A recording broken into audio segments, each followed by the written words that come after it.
Hello, my name's Mike and I have an idea for a video game I'd like to share. Now just to be clear, this isn't some Java Flash game or a free to download type game. This is your 20 gigs to install, pre-order before it's sold out, or you're gonna feel left out type game. I've spent a good amount of 3 years turning Gridrunner from a scrappy idea to a complete and solid game concept, and I'm asking you to take a little bit of time to hear a true gamer's idea of his perfect video game. So what is Gridrunner? It's a sci-fi MOBA, plays just like its MOBA predecessors, only it's based in the future. Gridrunner's faction-based, 3 factions, each sharing a third of 99 release date combatants, or heroes. Gridrunner has a ton of content. It's pretty much the Mount Everest of game progression. Everything from arena ladders to constellation discovery to something I call the Vault. Gridrunner has a very unique and defined style of camera and player control. There's an old Halo-like game for the Nintendo 64 called Jet Force Gemini that had a very intelligent camera concept. Whenever your hero would enter combat, they would gain a level of transparency. This let the player enjoy that smooth third-person control without all that fuss about not seeing where you're aiming. This concept will be in combination with a camera idea I have. The camera will appropriately move depending on the situation, so if you're using an ability which requires long-range aiming, or there's an enemy a couple feet behind you, your camera will automatically back up to assist in vision. Or if you're casting an ability that affects things directly around you, your camera will hover over you, giving you a bird's eye perspective. So let's say you're Fonzie, the fire mage, and you run into an enemy derp. First you're going to gain that transparency, then you just move your crosshair near them, and they're targeted. Red targeting means your attacks will successfully land on them. Blue targeting means that your enemy is out of range. Pressing an ability that requires a target area will slightly rearrange your controls, so you can use your mouse to select the targeted area. Holding Alt when selecting an ability will create a hologram of what the ability will look like if activated, giving you an idea of what to expect. And for targeted spells like Fireball, it's as easy as press, click, and boom. The Gridrunner universe is gritty and realistic, and it needs to have the ability to drag players into its world. I don't think it's too unrealistic to have something between God of War 3 and Dead Space 3. Now in addition to looking good, it needs to have a good amount of human element. That means your hero actually looks at what they're doing and responds appropriately to their environment. A game that immediately comes to mind is The Last of Us. They absolutely kicked ass at this. And so I'd like to see lots of that. And none of this or this. So let's get into the core of Gridrunner. I think the best strategy to do this is to bring you into the eyes of a gamer booting it up for the first time. The first screen you'll be brought to is the faction selection screen. There's 3 factions in Gridrunner: Lotus, Odysseus, and Tetragon. Each window will have a portal start to open, and when clicked upon, that faction's screen will expand and the contents of the portal will become clear. The first faction is Lotus, aka the good guys. Basically the underdogs of the universe, fighting an effortless battle to preserve the order in the cosmos, and all that good guy crap.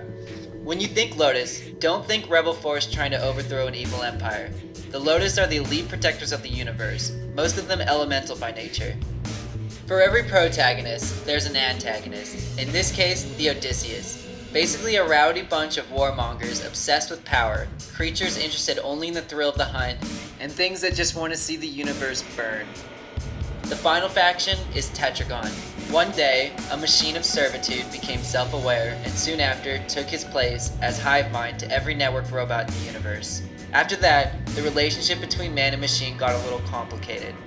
I know that's a pretty old cliche, but it's one of my favorite cliches. And since a portion of the Tetragon hero pool are under mind control and slaves to the hive, the whole slavery backstory fits pretty nice. Tetragon are constantly evolving new and creative ways to wipe out all life as we know it. Now if you're anything like me, then you're not even going to think about it. You're picking Tetragon, because let's face it, robots are badass. After selecting, a faction-specific cinematic is shown. Each of the 3 cinematics presents that faction's mega. The 3 megas are a concept I regrettably don't have time to go into. Now despite Gridrunner adopting many principles of other MOBAs, there's a whole lot of new crap that starting players should be made aware of. 3 core subjects will cover damn near everything an eager noob will need to learn. First, you need to know the rules of the maps, how to win, how not to lose, and what to do in between. You need to know about your combatants, that includes their controls, abilities, talents, and resources. And finally, a player must be aware of the stats and ability types of the game, what they mean, how to obtain them through items, and what stats are best for you.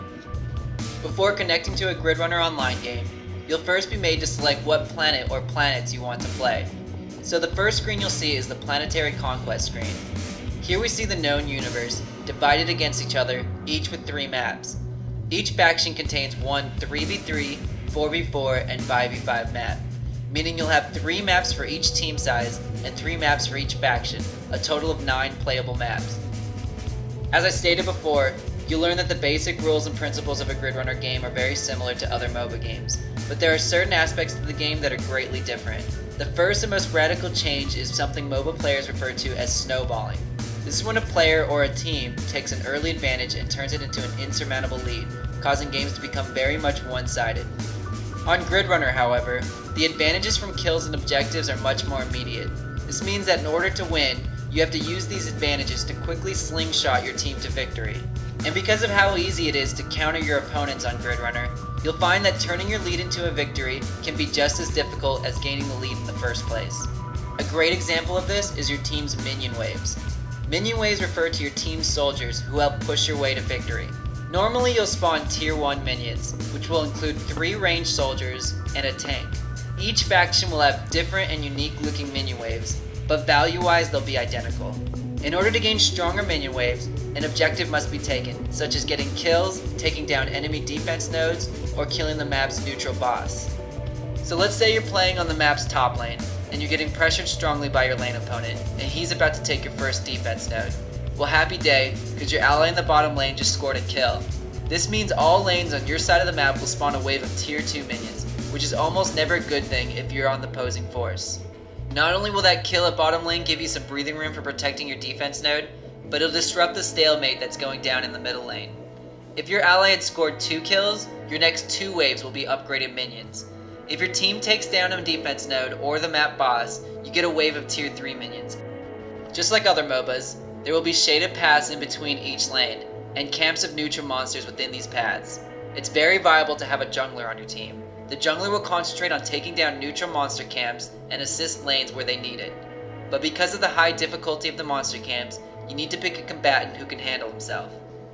In addition to having varying team sizes for each map, all 3 factions have their own unique defense systems on the map's defense nodes. For example, Lotus defense nodes have a force field that reduces damage from ranged attacks and abilities for any ally within the field. Odysseus turrets fire beams that increase in power over time, melting through tank type combatants, whereas Tetragon's turrets deal heavy area on effect damage. This concept offers the chance for every single combatant in the game to be relevant in one way or another, because different strategies are required to win each map. So let's talk about the combatants themselves. Each faction has a total of 33 combatants split into 3 different classes: defensive, utility, and offensive. The first combatant of each class is usually the easiest to play and doesn't cost any credits to purchase. In order for the next price range of combatants to be available to you, at least one combatant of that class in the previous price range must be owned. The more expensive they are, the more difficult to play, and usually the more interesting too. This means that a player must progress through 3 different class trees and 3 different factions in order to catch them all. Now let's see what a combatant will actually look like in-game. I'm going to use the Lotus hero Adam as an example. Every combatant in the game will have 1 passive, a primary attack and a secondary one, 3 quick abilities, 3 power abilities, and an ultimate ability. These are the abilities available to you. However, each combatant may only have 2 quick and 2 power abilities. So during your game, you need to decide what abilities will prove most useful in that particular matchup. In addition to your ability selection, there are a number of ways to customize the strengths of your combatant. The evolution tree is a talent tree you pour points into as you level up in each game. The evolution tree is very simple to use and is separated into 3 subclasses. In Adam's tree, there's Unyielding, Strategist, and Duelist. You want to look at Unyielding. Once selected, there are a total of 5 talents or evolutions in this subclass that will offer bonus stats or ability upgrades. And just like every other talent tree in the RPG world, you start from the bottom and you work your way up to the goods. Once you reach max level in game, you'll have spent 5 points, which means you got the top evolution in Unyielding and pour the rest into Strategist. Or if you really want to dominate your lane opponent, you can pour them all into Duelist. With evolutions used in-game, the Constellation tree is a tree used outside the game. It breaks down like this. You win 2 games with a specific combatant. That combatant will discover their first group of constellations. This means you get to pick from 3 different perks every time you gain a constellation level. I like being quick, so I'd pick the movement speed bonus. As you keep winning games with that combatant, more groups of constellations to choose from are discovered. Once you discover 10 constellations and you're maxed out, you gain a universal constellation depending on what stat bonuses you value most with that combatant. The universal constellation offers nothing. It's just something I thought would be cool when you get your combatant to constellation level 10. There's one final level of customization for your combatant, and it's the big one. I'm talking about totems, or items, or armor, or whatever. They're separated into 3 classes: relics, artifacts, and totems. Relics can't be upgraded, but offer great early game bonuses. Artifacts can be upgraded only once and offer strong mid-game strength, and totems upgrade 3 times and consist of about 80% of all the items in the game. Example time. I'm going to use the totem called Cradle of Evolution. At level 1, the totem offers a few good defensive stats. Once you've saved enough credits, you can upgrade your totem to level 2. Every time a totem is upgraded, you're given a choice between 2 stats to gain. So if your opponent deals mostly physical damage, you probably want to pick the armor bonus. Now that your totem is level 2, you gain additional defensive stats plus the armor bonus from leveling up the totem. Upgrading the totem to level 3 offers a choice of 2 different stats, and once the totem is fully upgraded, you gain a nice passive bonus. I'm going to briefly go over a few new stats and changes most RPG players may not be familiar with. The first is force, and I don't mean that kind of force. I'm talking about this kind of force. Force is the oomph behind each attack and ability. Some combatants will find that increasing force can be pretty useful. Other combatants completely depend on it. But you'll learn, just like everything else in this game, stacking force is a strategy that can be countered. Stack enough force resistance, and you turn yourself into a lead anchor. When it comes to competitive video games, I feel there's a responsibility for game developers to try their best to remove luck and randomness. This is why critical strike mechanics always bothered me. I may be biased because I have horrible rotten luck, but I'm not the only one. There's nothing worse than getting into a skirmish with an enemy and depending on at least one critical strike to land, and then nothing. Criticals work much differently in Grid Runner. They're rewarded to players who successfully land attacks or quick abilities on enemies who have not detected them. This gives those sneaky, stealthy combatants a stat of their own to value. Criticals not only offer assassins bonus damage in an initiation, it's also good at ruining days for those low health targets who thought they were going to get away. Last thing I'm covering is energy. Energy encompasses all damage that isn't physical, and it's separated into 3 elements: fire, lightning, and photon. The strength of each element can be stacked to increase specific spell damage, and in relation, each element may also be resisted. So if your lane opponent deals 100% fire damage and he's completely kicking your hiney, invest in a totem of fire resistance and cool that sucker down. Here's a quick peek of every stat in the game. Core stats are seen on most totems, tactical stats are seen more seldom, and minor stats are much more rare. That just about covers everything on Grid Runner Online without boring you to death. But there is more to do on this game. So here's what the main menu might look like, and I'm going to briefly go over each of them. Single player campaign is a single player campaign. Grid Runner Online is everything I just went over. Ranked games involve pre-made teams trying to make their way to the top of the ladder on any of the Grid Runner Online maps, where Arena has a much more intimate setting. It should be noted that every combatant you own, no matter the faction, is available to you in both Ranked and Arena mode. Grid Runner Classic is a one-on-one flag tag style game, where players customize their own combatants using weapons, armor, and abilities found in the vault. Grid Logic is a card collecting strategy game that's best described as a combination of Magic the Gathering and Holochess from Star Wars. Finally, we have the Vault. Imagine a giant globe or sphere made up of thousands of chests, each containing Grid Runner content such as Grid Logic cards, weapon decals for combatants, skins, and all sorts of goodies. Altogether, the vault contains over 5,000 unlockables, and each player's vault will be unique.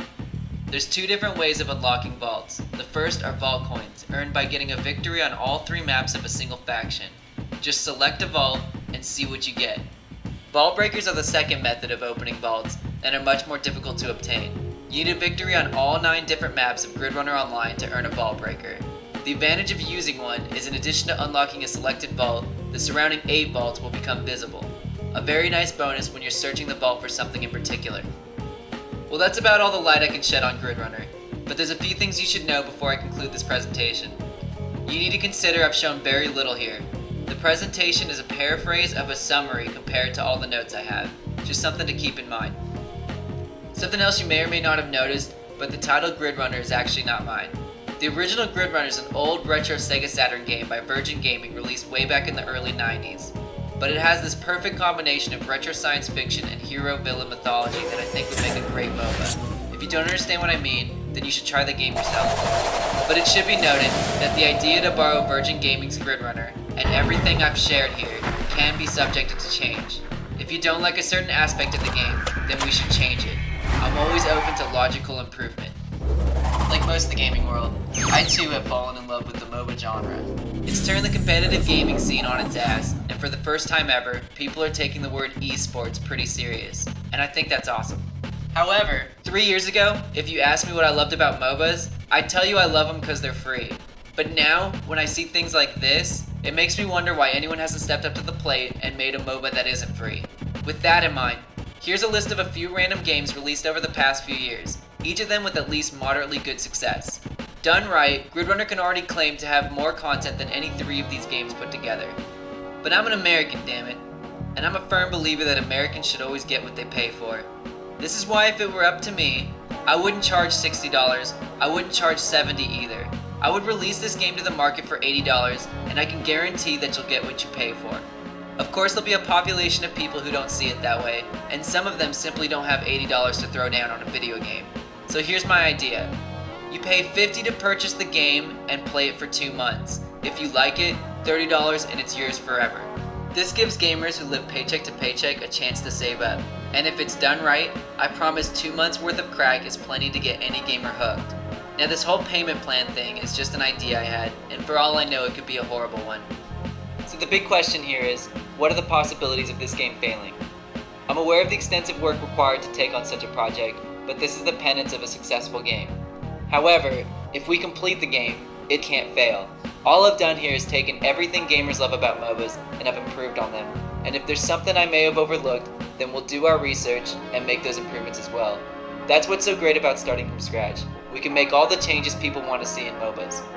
My intentions here are not to make another clone of the MOBA genre, but to instead move it forward. Now after watching everything I've shown you here, and you still don't feel the game is right for you, then please consider this presentation a sort of personal resume. I've always had a very creative mind, and ever since I was 5 years old, I've wanted to be in the game making business. I've got more imagination in my big toe than most people have altogether, so if there's room for creativity, I could be a very valuable addition to your staff. But if you're the slightest bit curious about Grid Runner, then please contact me for any questions. I didn't spend all this time to just get a job, I did it because I want to make a great game. I'd like to thank you deeply for taking the time to watch this presentation, and I'd like to close with this small video clip.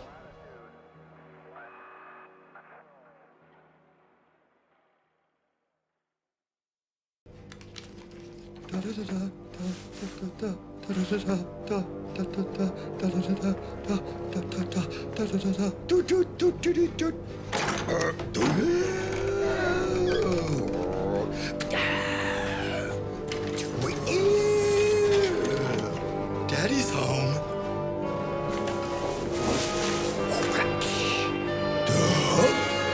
Ka-ching!